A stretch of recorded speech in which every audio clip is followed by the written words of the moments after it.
la bienvenida a Hablemos de Justicia, programa de conversación, de debate, de reflexión que realizamos desde el Salón de Honor de la Corte Suprema. Hoy vamos a conversar de identidad de género. Desde el año 2013 existe un proyecto de ley que busca que personas trans puedan cambiar su nombre y registro de sexo cuando su identidad no es congruente con tal, digo. Hoy para conversar de este tema estamos con el magistrado Hernán López, juez del Juzgado de Familia de Pudahuel, quien ha participado en mesas de género en el Poder Judicial, también con Consuelo Contreras, directora de la Corporación Opción, y con Andrés Rivera, consultor en derechos humanos e identidad de género y activista trans. A todos ustedes, muchas gracias por venir a este programa y para comenzar inmediatamente los queremos invitar a revisar una nota que nos va a poner en contexto de este tema. El 17 de agosto, Rafi Friedman Gurspan se convirtió en la primera persona transgénero en trabajar en la Casa Blanca. Con su designación como directora de reclutamiento de personal para la Casa de Gobierno, el presidente Obama dio una potente señal de inclusión. En Chile, desde mayo de 2013, existe un proyecto de ley que busca cambiar el nombre y el sexo biológico que figuran en el registro civil cuando sea incongruente con la verdadera identidad de género de una persona. Los principales argumentos que sustentan el proyecto apelan a la discriminación que sufren las personas trans para acceder a la educación, la salud o para obtener un trabajo. De todas maneras, por supuesto que sí, yo creo que todos tenemos la libertad de sentirnos cómodos con nuestro sexo y nuestra identidad.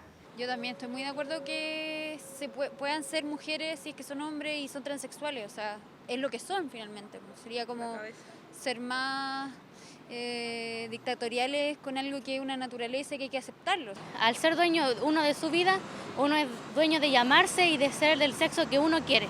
A principios de este año, un fallo unánime de la Cuarta Sala de la Corte de Apelaciones de Santiago ordenó al Registro Civil rectificar la inscripción de nacimiento de un joven que solicitó un cambio de nombre y sexo bajo estas circunstancias. El documento señala que ha quedado en evidencia que no es la existencia de los órganos sexuales lo que hace a una persona sentirse e identificarse bajo un género u otro, sino el sentimiento de identidad sexual percibido durante su desarrollo vital. Si bien esta sentencia refleja la apertura de estos temas al interior del Poder Judicial, el proyecto que se debate en el Parlamento pretende evitar la judicialización de los cambios de género, que pasarían a ser solo trámites administrativos. El proyecto de ley de identidad de género está en su primer trámite constitucional, etapa donde distintos actores políticos, activistas y miembros de la comunidad trans buscan enfrentar un vacío legal precariamente contrarrestado con la Ley 17.344 que autoriza cambio de nombres y apellidos. Lo veíamos en la nota y queremos plantearle la misma pregunta a nuestros tres invitados. ¿Por qué es tan relevante este fallo de la Corte de Apelaciones, magistrado? Ciertamente es relevante. Deja de manifiesto, desde el punto de vista de los jueces o del derecho, la incorporación por parte de los tribunales de justicia de la doctrina que emana los tratados internacionales. Hay un sinfín de tratados internacionales, no voy a enumerarlos, partiendo de la Declaración de Derechos Humanos, por supuesto, y una serie de instrumentos también interamericanos que dan cuenta de la existencia de valores de igualdad, de no discriminación. Y ciertamente entre ellos está, por supuesto, el tema de la identidad. La identidad entendida no como solamente la existencia de un nombre, de un apellido o de una ubicación social, sino también, como señalaba una niña en el mismo reportaje que pasó, ser lo que es decir, se trata de el sentir mismo de la persona que se cree ser de esa manera, es decir, su identidad valórica y su identidad interna. Por ende, entonces, claramente es relevante. Consuelo.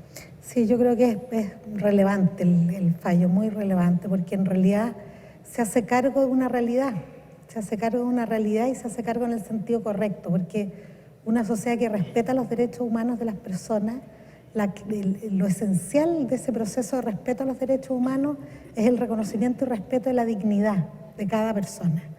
Y la identidad es la esencia de la persona, ¿no? ¿Quién soy yo? ¿No? Y desde esa perspectiva la identidad de género es clave para el respeto de la dignidad de la persona. Por lo tanto, me parece que desde esa perspectiva hacerse cargo desde la perspectiva de derechos humanos de una realidad social. Andrés, usted lo mira desde un punto de vista mucho más personal también. Súper como experiencia humana también, ¿no? Lo llevo en la carne. Me parece súper relevante una frase específica que tiene que ver con que tus genitales no son la razón de tu identidad, ¿no? Y eso es súper importante en relación a ese fallo, que no son tus órganos sexuales los que van a decidir sobre lo que tú eres. Y desde ese punto de vista es que efectivamente hay un reconocimiento a la identidad de género, que es lo que uno siente que es, y no a esa asignación que te hicieron al minuto de nacimiento según los genitales que tenías. Ahora, magistrado, usted ha participado de diversas mesas de género en el Poder Judicial. ¿Por qué es importante que hoy el Poder Judicial esté tocando este tipo de temas? La creación de una mesa de género que está en desarrollo es iniciativa de la Corte Suprema. Su importancia yo creo que salta a la vista. Los temas de género, de identidad, dicen relación, como ya lo señalé, con los principios de igualdad, de no discriminación. En ese sentido, la transmisión de estos valores, la transmisión de los valores que transmiten los tratados internacionales, los derechos humanos, en definitiva, dentro del mismo componente del Poder Judicial y su emanación hacia los usuarios, dice relación ciertamente con dar cumplimiento a estos estándares internacionales. Recuérdense además que nuestro Poder Judicial se vio afectado por un fallo de la Corte Americana que se lo con una de nuestras colegas, Karen Atala, y que ciertamente es una pieza fundamental para entender la importancia de la no discriminación y además el deber de nuestro Poder Judicial de implementar políticas de capacitación de nosotros mismos, nosotros los jueces y demás funcionarios judiciales, frente a estas prácticas tan negativas, por supuesto. Andrés, ¿por qué razón hoy el tema de la judicialización del cambio de género es tan engorroso? Porque no hay una ley, no hay nada que especifique cuáles son los pasos a seguir, por lo tanto vamos a estar dependiendo de las voluntades de un juez o una jueza en relación a qué pasos vamos a seguir. Hay una interpretación de la ley 17.344 que tiene relación con el cambio de nombre cuando esté irrisorio, burlesco, te significa algún menoscabo. Pero nosotros pedimos el cambio de nombre no solamente en relación a que puede ser un menoscabo y llamarme María Georgina como me llamaba antes. Tiene que ver con cómo me reconocen mi identidad a Andrés Ignacio el día de hoy y cómo esto viene de la mano con mi cambio registral de la asignación de sexo, que en realidad debería ser género, ¿no? Eso estamos claros. ¿Por qué es tan engorroso? Porque lo que hay es jueces que quizás puedan tener la voluntad de ir avanzando, pero tienen que interpretar una ley que no corresponde a lo que tú estás solicitando. Y es por eso que es tan importante poder avanzar en el proyecto de ley de reconocimiento de la identidad de género, donde están los pasos establecidos y donde se dice que hay un tribunal de familia para poder abarcar todas las realidades de quienes somos trans. Aquellos que podríamos haber sido padres o madres, que podríamos estar casados o que queremos hacer este paso teniendo menos de 18 años. Ahora, Consuelo, ¿qué pasa cuando este tema afecta a niños? Que es el área de su experiencia. De mi experiencia. Bueno, esta es una realidad social que está y que es transversal de acuerdo al estrato socioeconómico también, ¿no? Está democráticamente repartido. La orientación sexual y la identidad de género es algo que está en todos los sectores de la sociedad y también en los niños. Los niños y las niñas trans desde muy pequeñitos van dando cuenta de la realidad que viven, ¿no? Y este ha sido un tema de difícil trabajo, porque existe la idea de que los niños y niñas son seres asexuados y por lo tanto cualquier cosa que tiene que ver con su sexualidad no se habla, ¿no? Porque son niños. Sin embargo, yo creo que la fuerza de la realidad ha ido demostrando y creo que el movimiento también, el movimiento de diversidad sexual en esto ha jugado un rol liberador muy importante. Y hoy día nos enfrentamos a niños y niñas trans que en la medida que uno va trabajando con la familia, se va aceptando esta situación y van pudiendo vivir la identidad que realmente tienen. ¿Y cómo se tienen. trabaja eso?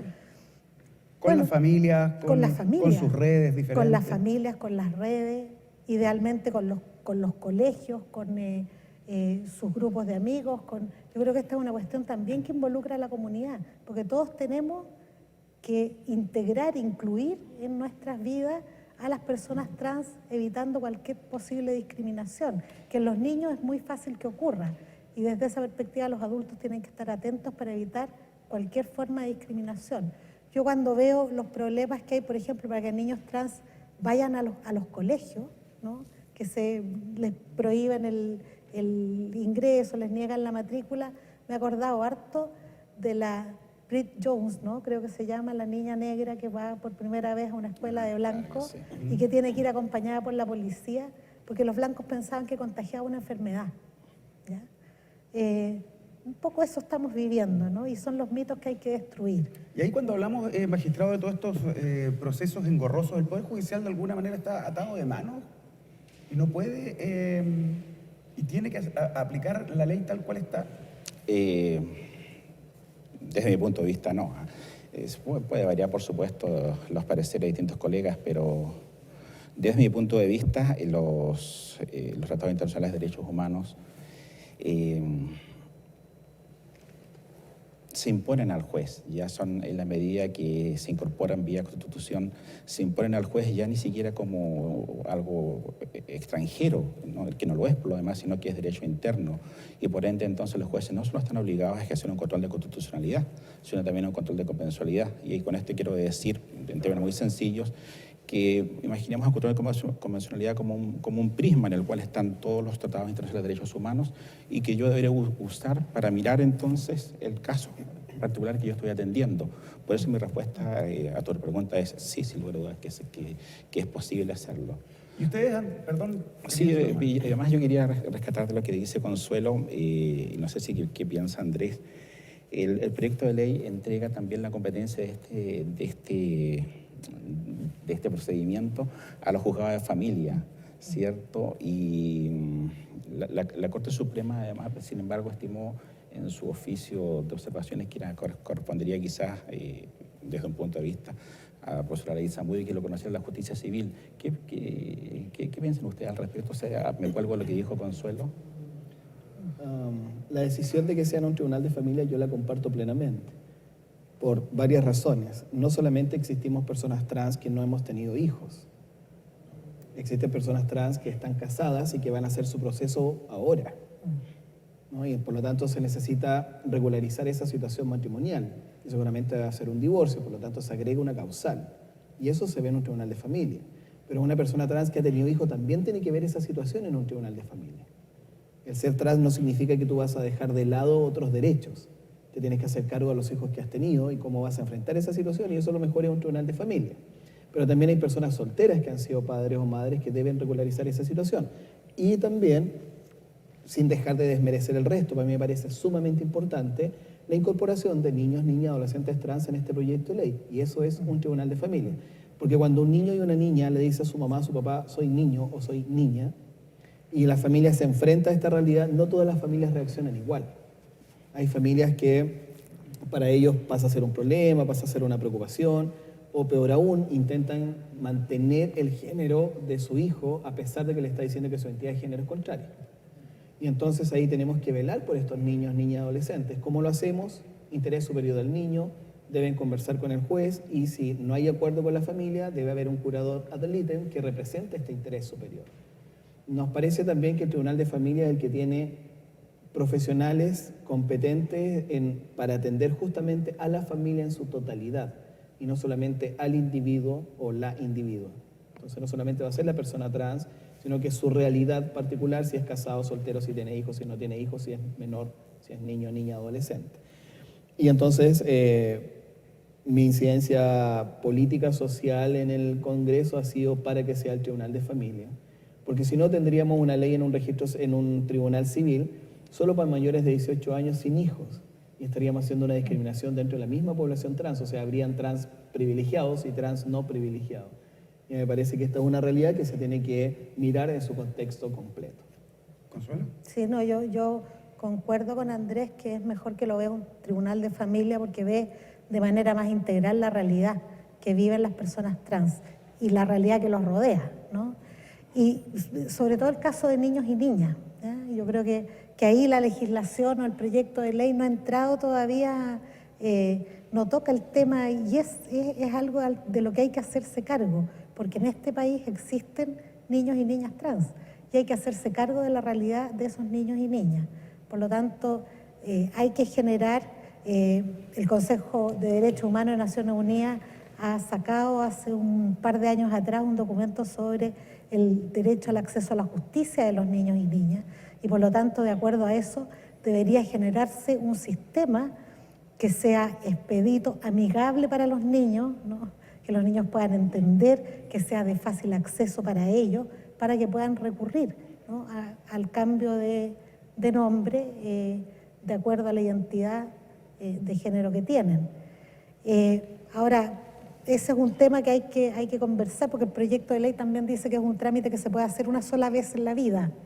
A un adulto. A un adulto. Niño tiene la posibilidad de En hacerlo el 2 caso de los niños, claro, la idea es que se pueda hacerlo 2 veces por si después, cumpliendo la mayoría de edad, quisiera volver a generar un cambio. ¿Y a usted, magistrado, qué le parece que lo vean los juzgados de familia? Yo estoy plenamente de acuerdo con lo que dice Andrés y Consuelo, y agregaría además que es labor de los jueces de familia velar por el respeto a los derechos de niños y adolescentes. Hay algo que quizás usted no ha mencionado, pero yo percibo igualmente, ocurren en nuestros establecimientos educacionales muchas situaciones de maltrato, tanto desde apoderados, como decía Andrés, pero también de docentes y también de los propios compañeros. En ese sentido, entonces, la labor del Tribunal de Familia como restaurador de derechos de niños y adolescentes, sin distinción alguna de que ellos, de su condición, de su orientación, de su edad, sexo, condición, es vital. Eso agregaría lo que dijo Andrés. ¿Y cómo debieran capacitarse los juzgados de familia para enfrentarse a esta futura ley? Yo creo, bueno, una pregunta... Bajo su experiencia. Mi experiencia, como sí. juez de familia. Yo creo que la primera obligación de cualquier juez, no solamente juez de familia, es la capacitación. Y mantenerse, por supuesto, actualizados en sus conocimientos. Actualmente, desde mi punto de vista, muy respetuosamente, un juez está obligado al día de hoy, agosto del año 2015, a tener un pleno y acabado conocimiento de instrumentos internacionales. Sin lugar a dudas que sí. Sin perjuicio de esa obligación de autocapacitación, por supuesto que la Corte Suprema y la Academia Judicial implementan y van a seguir implementando programas de capacitación, así como universidades a las cuales podremos también acceder mediante becas que da la Corte Suprema para producir esa necesaria capacitación y sensibilización, además de la capacitación, frente a un tema que atañe a los derechos humanos y lo que es más importante, a la sensibilidad de los seres humanos, al dolor, al sentir, al amor en definitiva, que se deben a la solidaridad, que son valores que son necesarios, que existen entre la sociedad, que actualmente y lamentablemente peca de ser muy discriminadora, aún inclusive desde un punto de vista social. Y usted, Andrés, ha liderado una serie de capacitaciones, entiendo que con el Ministerio Público. ¿Por qué no nos cuenta cómo ha sido la acogida, la experiencia, en qué consisten estas capacitaciones y por qué es importante quizás repetirlo en otras organizaciones? Sí, para mí ha sido una sorpresa también poder hacer todas estas capacitaciones y que se haya abierto esta posibilidad de... Primero fui invitado a un curso por la abogada Jimena Coche que estaba dictando en la academia, y desde ahí se empezó a dar a conocer la diversidad sexual y el tema de la identidad de género.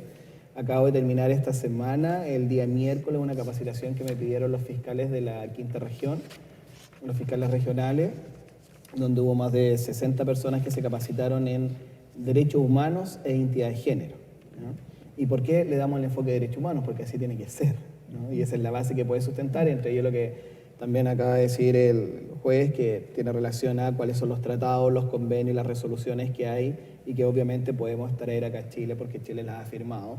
Y desde esa base tenemos una forma de armarnos en cuanto al tema de los derechos humanos.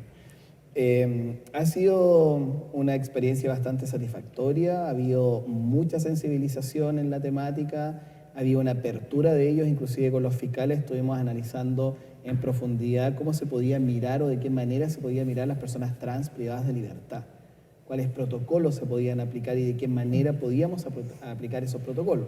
Recordemos que las mujeres transexuales que pueden estar inclusive operadas con una operación de readecuación genital pero que no han logrado su cambio legal, aún así están en cárceles de hombres, ¿no? Entonces vimos un gran espectro de posibles situaciones en las cuales ellos podían ser un aporte. Las evaluaciones posteriores en general de las capacitaciones han sido esto de un aprendizaje, una realidad que no conocíamos, un crecimiento y una mirada diferente del otro y la otra. Porque hay esta mirada súper castigadora y que necesariamente la persona trans tiene que ser prostituta, necesariamente tiene que ser drogadicta, necesariamente tiene que ser alcohólica, necesariamente tiene que ser una persona viviendo con VIH. No hay esta otra mirada que efectivamente existe esa realidad, pero existimos varias realidades. Y tampoco está esa mirada de por qué existe esa realidad en la cual la falta de oportunidades te puede llevar a una situación extrema de vulnerabilidad en la cual terminas en la calle y tienes que subsistir, ¿no? Y ahí se marca una diferencia, cuáles son las discriminaciones que viven las mujeres transexuales y cuáles son las discriminaciones que vivimos nosotros los hombres transexuales. Y claramente las mujeres transexuales viven una discriminación brutal, que está a nivel de sociedad, o sea, de por sí hay una desigualdad hoy en día con las mujeres y los hombres, pero mayor aún si le agregas que es transexual. Los quiero invitar y compartir con ustedes también unas cifras importantes que les queremos presentar. El 7% de los casos de discriminación ocurridos en 2014 afectaron a personas trans. Se contabilizaron 17 ataques hacia ese grupo. La discriminación se refleja mayoritariamente con agresiones físicas y verbales en el trabajo o en el espacio público. La población trans tiene acceso limitado a beneficios sociales, lo que conlleva deserción escolar, burlas y depresión. La expectativa de vida de las personas transexuales está en un rango no superior a los 35 y 40 años. Podemos tener una ley muy buena, pero si no derribamos los prejuicios y el tema de la discriminación, como lo veíamos en estas cifras que les presentamos, no vamos a conseguir nada. No sé, lo planteo esto. Yo no estoy de acuerdo contigo. Yo creo que las iniciativas legales sí producen cambios sociales en la medida en que tú logres insertar normas igualitarias dentro de la sociedad y que además velar por su ejecución y cumplimiento. Se transmite un mensaje desde las autoridades públicas, legislativas, ejecutivas a la sociedad. Y la sociedad no es un ente, digamos, sin forma, lo componemos tú, yo, todos nosotros. Y además se transmite a los padres y los padres a sus hijos. O sea, se puede hacer tanto desde abajo, desde el punto de vista del núcleo de la familia, también como desde arriba. No me parece que sea inocuo. Yo creo que la ley hace sin lugar a dudas un gran aporte, porque es además de ser una norma que uno está obligado a respetar, hay una señal a la sociedad respecto de este tema. Sin embargo, creo que la educación en derechos humanos es fundamental, y es fundamental que esté incorporado en el currículum escolar. No podemos seguir siendo un país donde la educación en derechos humanos no existe. Si uno mira cuál es el currículum escolar, dónde está, en qué temas se toca, la verdad es que prácticamente está ausente. ¿Y cómo se construye esa educación? Yo creo que en el currículum escolar, en la educación en derechos humanos es un tema transversal, ¿no? Y debe estar incorporado en ramos como contenido y en algunos otros ramos como contenidos prácticos y como contenidos teóricos. Yo creo que hasta en educación física uno puede enseñar derechos humanos, el tema del respeto al otro, del respeto a la dignidad de los otros, ¿no? Son temas que son esenciales y no vamos a terminar con procesos de discriminación y violencia si no educamos en derechos humanos, ¿no? Andrés. Puedo compartir una experiencia que viví hoy día. Me tocó capacitar al Ministerio de Educación, a la unidad de transversalidad, a la Dirección General de Educación, y habían fiscalizadores y fiscalizadoras. Y cuando hablamos de educación es increíble porque además ellos que son quienes, y personas encargadas del currículum, quienes están ahí, quienes toman decisiones, que pueden producir los cambios, no conocían esta realidad de la identidad de género y tampoco lograban percibir cuáles son las discriminaciones que viven nuestros niños y niñas en la educación, porque solamente se piensa que puede ser la agresión o que le digan algún garabato o sobrenombre. No es eso. O sea, la discriminación parte del minuto que te hacen ponerte un uniforme que no corresponde a tu identidad de género y que tengamos niños que los obligan a vestirse con uniforme de mujeres, con falda. La discriminación parte del minuto que en los libros de clase los siguen nombrando como Juan, diciéndoles que en realidad es María. La discriminación parte del minuto que hay actividades educativas para hombres y para mujeres. Máscaras celestes para niños que pintan para su madre, máscaras rosadas que pintan las niñas para su madre para el Día de la Madre. Una niña trans no es reconocida su identidad de género, le pasan una máscara celeste, opta por no hacer la actividad. se quedó sin la máscara, pero eso no es todo, sino que su madre tampoco pudo asistir al acto para el Día de la Madre y esa fue la única niña que no le entregó un regalo a su madre para el Día de la Madre, ¿no? Cuando tenemos filas para hombres y para mujeres para entrar a clases, para entrar a la sala. Entonces, cuando tú enfrentas a estos profesionales que estuvieron hoy en día en esta capacitación, a este tipo de realidades recién pueden empezar a decir, wow, esto es lo que está pasando. Y lo que es peor aún, de esto somos parte. Magistrado, ¿cuáles son, entendiendo que usted es juez de familia y esto corresponde más a un tema civil, pero cuáles son los pasos que hoy deben dar las personas que quieren cambiar su nombre y su registro de sexo? ¿Qué es lo que dice hoy la ley? Deben concurrir a un juzgado civil, ¿cierto? O juzgado de letras, según corresponda a la región en que se encuentren.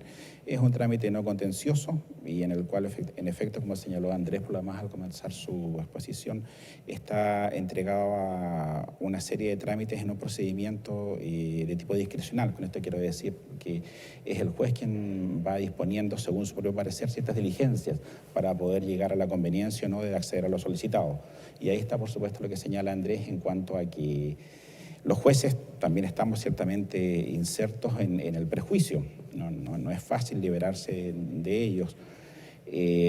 Además, también hay una cultura, porque la cultura está establecida, que es una cultura de examinar más bien de mirar a las personas que son distintas como una patología. Y por ende, entonces, puede ocurrir que cuando lleguen estas solicitudes, ciertamente algunos jueces decreten diligencias que obedecen a ese criterio, a un criterio de estimar como patología y ordenar diligencias que, desde mi punto de vista, no son de modo alguno conducentes a tener convicción en cuanto a la resolución. De esas diligencias yo creo que Andrés tiene más conocimiento que yo. Sí, hay cosas como una jueza acá en Santiago que solicitó un hemograma, ¿no? Hay otra que solicitó un ADN. O sea, cosas que son de verdad poco entendibles. Uno podría pensar que quizás podría solicitar un estudio cromosómico. No estoy de acuerdo con eso, pero quizás. Ahora esta mirada patologizante pasa también, como decía el juez, en relación a exámenes psicológicos y psiquiátricos que determinen que una persona es. Si esto es el sentir más profundo de uno, ¿quién me va a decir a mí lo que yo soy que no sea yo mismo? Nadie más que yo sabe lo que soy.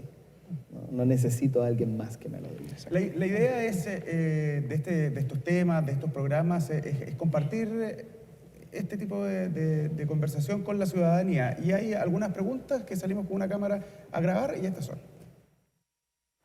¿Existe cobertura pública de salud para quienes deseen operarse y cambiar de sexo? ¿Magistrado? Mi conocimiento no es, digamos, la expertise en materia de salud, pero me da la impresión de que tal cobertura no existe. Ya no creo inclusive que hay ciertas conductas desde la medicina que son ciertamente abusivas, sobre todo en cuanto a cómo se procede a niños recién nacidos transexuales. Mi respuesta, con el mismo de estos conocimientos, es que no la existe. ¿Andrés? Hay una política de salud que fue elaborada hace años atrás, pero que no se está aplicando, pero que además es súper patologizante y que no está de acuerdo con muchas personas trans y los movimientos trans no estamos de acuerdo con ella, que es una guía de atención. Pero esa guía de atención pasa diciendo, por ejemplo, que uno debería tener una experiencia de vida real de 5 años para ir avanzando en tratamientos. ¿Qué significa tener una experiencia de vida real en un país que ni siquiera tenemos las posibilidades de ser respetados dignamente, ¿no? O sea, es absurdo. Hay una circular, la número 21, que dice que las personas trans, cuando tengamos alguna enfermedad o necesitemos algunos exámenes médicos, se debe respetar en nuestra ficha clínica nuestro nombre identitario y no necesariamente el legal. Eso se suponía que iba a aplicarse en todos los hospitales y consultorios del país, pero no ha sido así. Nosotros tenemos muchísimas denuncias que nos dicen de que no se está cumpliendo y cuál es el trato que hay, vejatorio, bastante vejatorio. Hay tres instancias en realidad en que la situación de una persona trans se vuelve en el límite absoluto de la violación de los derechos humanos y lo que es peor aún, traspasa ese límite. Educación, salud y las policías, ¿no? Esos son los tres grandes puntos en donde lamentablemente hay un accionar continuo en contra de una persona trans y hay un violentar continuo en contra de una persona trans. Vamos con la siguiente pregunta. ¿Qué pasa si una persona está casada y decide operarse para cambiar de sexo? Magistrado. Interesante pregunta. ¿Qué pasa si una persona que está casada decide operarse para cambiar de sexo? Yo creo que la respuesta es extensa. Yo parto de la idea de que el matrimonio, como una convivencia, como cualquier relación de pareja, en general es una comunidad de vida, de tal manera que si una persona desea cambiarse de sexo, sin lugar a dudas puede hacerlo, pero tendrá que tener conocimiento su pareja, su cónyuge, su conviviente en cuanto a cómo afectará esa decisión la comunidad de vida que han emprendido bajo determinados parámetros. Por lo tanto, esa sería mi respuesta. No creo que pueda dar otra distinta. Los invitamos a ver la tercera pregunta. Tengo una amiga trans que quiere cambiarse el nombre por uno femenino. ¿Vale mi testimonio para acreditar su identidad? Indudablemente sí, por supuesto. De hecho, actualmente, y también el proyecto de ley establece como prueba preponderante la información sumaria de testigos, que es una suerte de prueba de testimonio en procedimiento no contencioso. Claramente que sí, la respuesta es sí. Hablaban ustedes del tema de matrimonio, lo veíamos en la pregunta ciudadana. ¿Qué pasa cuando surgen estas críticas que dicen que el tema de la identidad de género es un camino corto para el matrimonio igualitario? Bueno, el primer análisis es quién hace ese comentario. Si ese comentario me parece que es súper poco criterioso, juicioso e inteligente, y disculpe que lo diga tan abiertamente.